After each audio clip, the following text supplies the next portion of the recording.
आई भैया सुनी, आज एक माई और बेटा के बीच के प्यार की कहानी।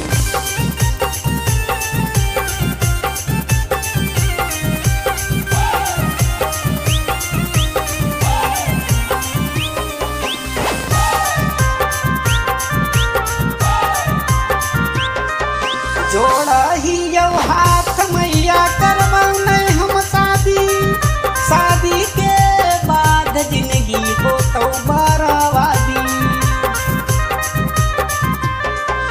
जोड़ा ही यौ हाथ मैया करवौ नहीं हम शादी, शादी के बाद जिंदगी हो तो बर्बादी। कुछ दिन मैया लगतौ तोरा प्यारा गे, करतौ तोर पुतहिया नखड़ा ढेर सारा गे।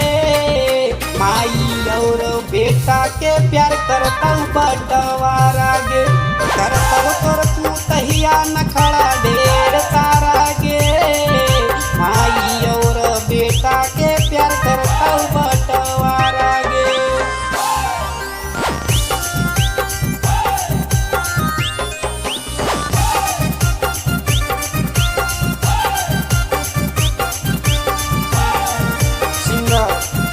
छोटेलाल शर्मा।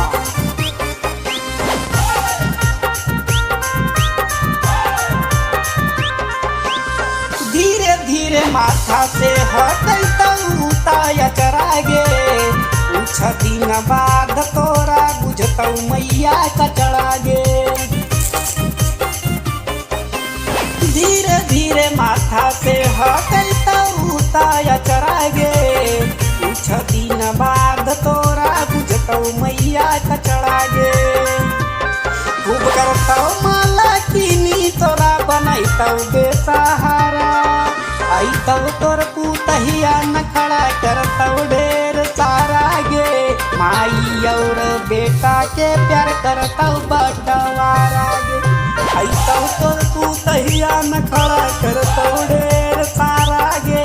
माई और बेटा के प्यार करतौ बटवारा गे।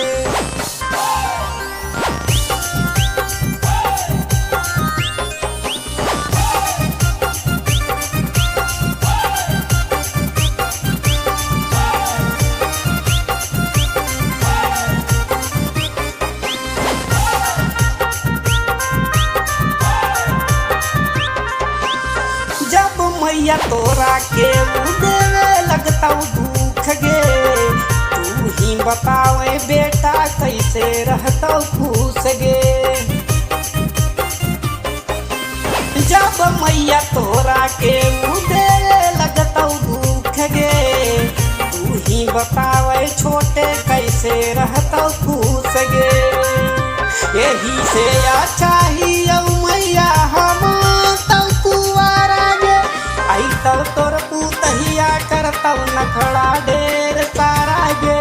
माई और बेटा के प्यार करतौ बटवारा गे, आइतौ तोर पुतहिया नखड़ा करतौ ढेर सारा गे।